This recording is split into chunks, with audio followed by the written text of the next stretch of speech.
Salut tout le monde et bienvenue dans cette nouvelle vidéo. Aujourd'hui, nous n'allons pas écrire le code, mais je vais plutôt vous parler d'une publication que j'ai laissée au niveau de la communauté il y a de cela environ 12 jours et je n'ai reçu que 22 votes jusqu'à maintenant. Je pense que nous sommes environ 600 abonnés et au moins 100 personnes devraient laisser leur vote et laisser leurs commentaires. Ok les gars, donc j'ai décidé de faire une vidéo à cette occasion pour attirer votre attention sur ce post là. Ok, j'ai donc demandé à savoir quelle sera la nouvelle technologie qui sera abordée au niveau de notre chaîne.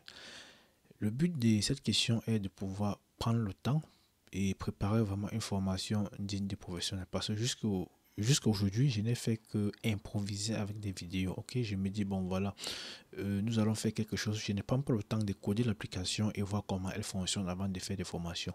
Donc je me dis, on va implémenter telle fonctionnalité et on l'implémente au fur et à mesure, on code au fur et à mesure. Ok, donc je me suis dit, il est important de prendre mon temps, préparer une formation digne des professionnels et vous offrir quelque chose de vraiment plus bio. Ok, donc je vous exhorte tout le monde d'aller laisser les votes, donc de venir au niveau de la communauté voter. Je pense que je mettrai directement le lien en description de cette vidéo, de venir voter et laisser un commentaire si possible. Dire pourquoi est-ce que vous avez choisi telle ou telle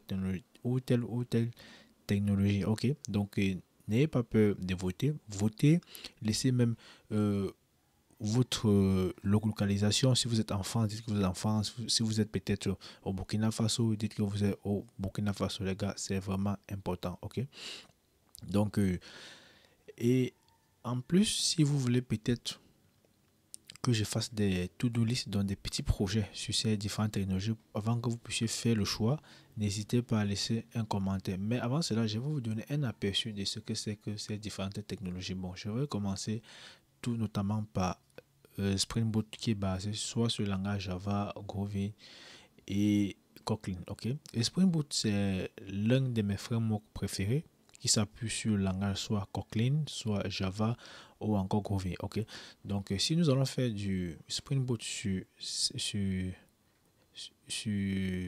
cette chaîne, ok, c'est ce que je voulais dire sur cette chaîne, nous allons vraiment nous appuyer sur Java. Ok, je connais pas Kotlin ni Groovy, mais Java au moins, je pense que je me bats là-bas. Ok, donc nous allons peut-être dans un premier temps faire un to-do list pour montrer un peu comment prendre en main ce framework et puis créer une application comme soit un réseau social ou soit un bloc complet comme ce que nous avons fait avec Django. Et Spring Boot, c'est l'un des frameworks les plus puissants au monde, les gars, je vous assure. Et c'est un framework utilisé par des grosses entreprises comme les banques, tout ce qui touche aux finances. C'est vraiment hyper sécurisé et c'est hyper robuste.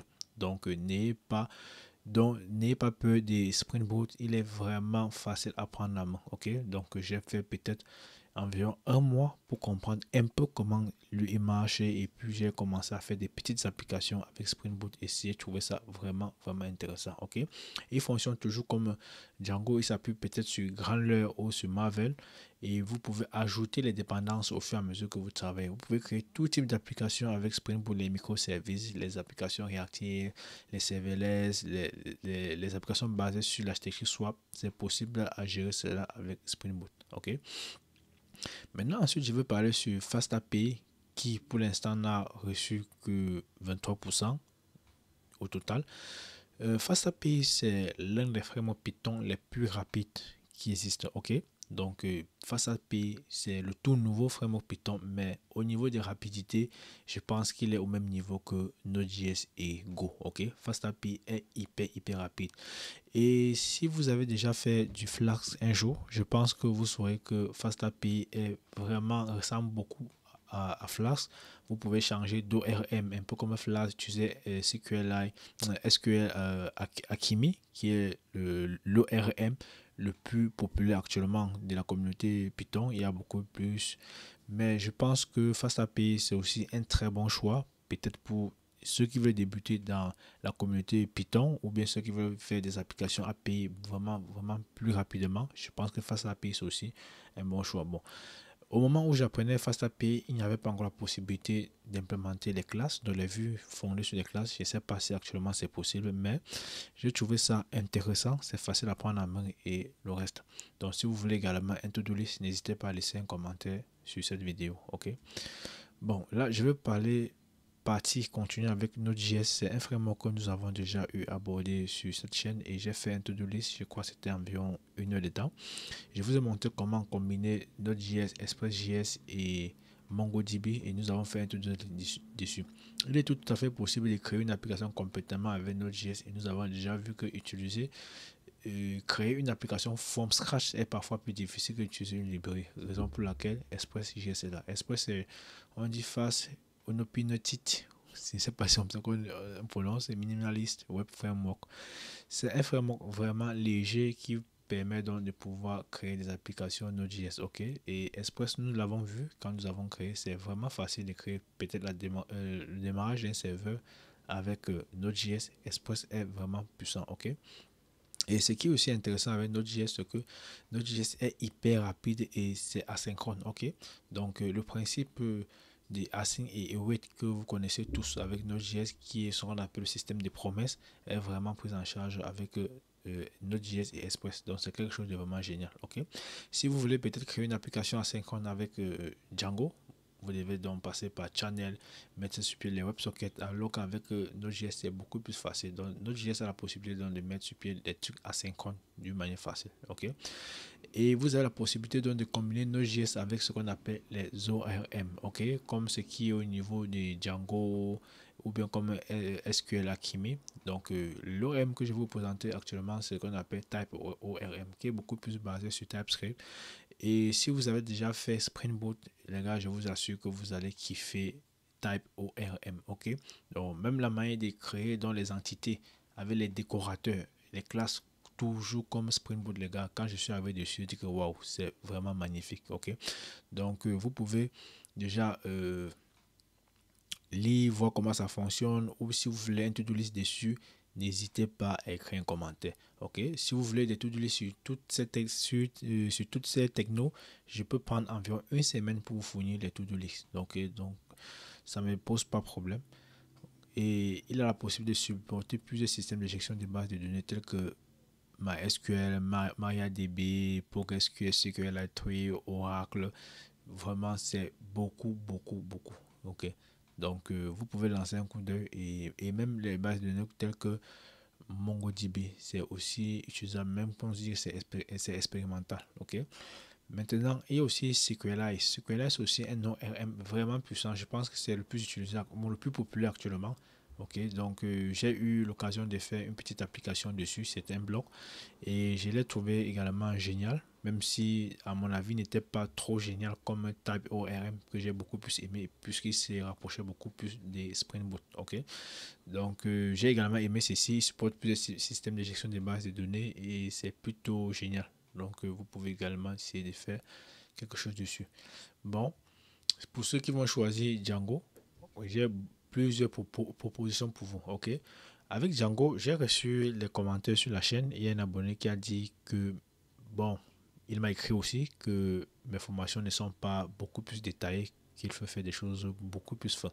Ok, et je me suis dit, si vous choisissez Django, je pense qu'il est important de laisser un commentaire, dire si vous voulez Django débutant ou si vous voulez Django avancé. Parce que nous avons déjà vu, je pense que nous avons déjà vu une formation sur le blog que j'ai peut-être trouvé débutant, mais pour certains, on dit que les concepts ne sont pas détaillés.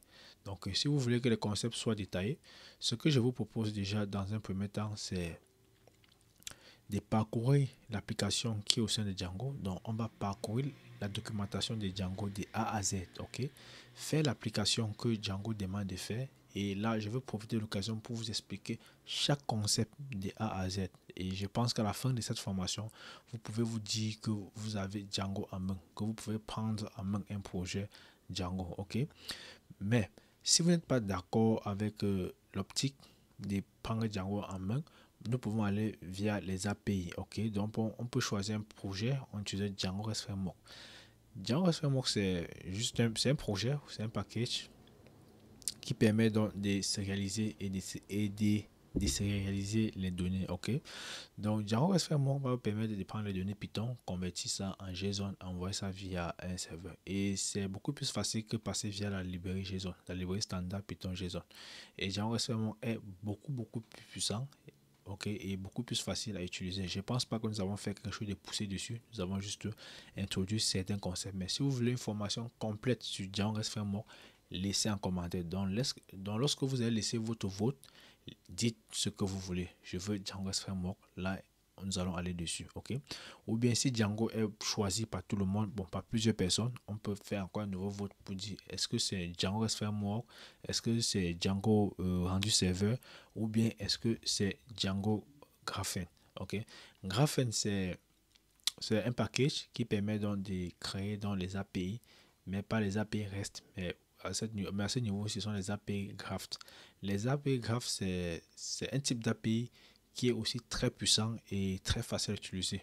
Et encore au niveau du front-end, étant donné que nous avons la possibilité de choisir ce que nous voulons donc query, donc ce que nous voulons récupérer, dans les champs que nous voulons récupérer. Avec Django REST Framework, au niveau du back-end, lorsqu'on a déjà exposé l'ensemble des champs, ok, lorsqu'on a exposé l'ensemble des champs, quand le client fait la requête, peut-être la requête get au niveau du endpoint, qu'on appelle souvent le point de terminaison, il récupère la totalité des champs qui ont été exposés.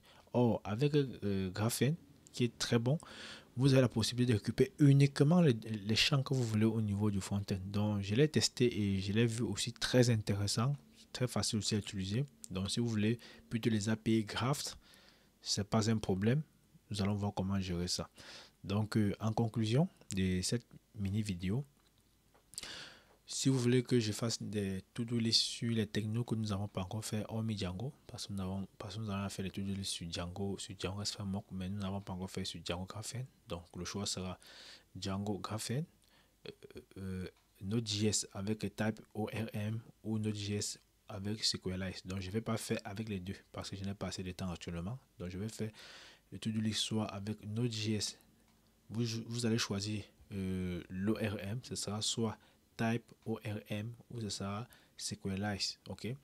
Et ensuite vous allez me demander peut-être si vous voulez de faire un to-do list avec FastAPI ou de faire un to-do list avec Spring Boot, ok. Donc le choix vous revient. D'ici là, n'oubliez pas de liker, de commenter, de partager. Peace.